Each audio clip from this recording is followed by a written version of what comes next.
Hello, this is Billy 2.0. Real Billy's busy fixing too many GTM strategies, so if yours is working, keep scrolling. But let's be honest, if it was, you wouldn't be here questioning it, especially if you're thinking about Q1, which you definitely should. Because GTM in 2026 isn't about doing more, it's about simplicity. Just think about it. You're running multi-channel campaigns that are getting more expensive for lower quality leads. You're trying new tech and tools and frameworks, and still pipeline is flat.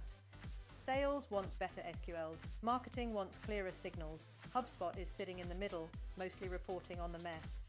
After running thousands of go-to-market motions over the years, Envy's boiled down the success for GTM now and well into 2026 to this. 1. We keep it simple. And 2. We set up the framework. What does this look like? Well, we start by fixing the foundation. Clear ICPs, clean data, defined handoffs. Then we turn HubSpot into the GTM engine. It recognizes intent, scores leads, triggers outreach, and supports sales automatically.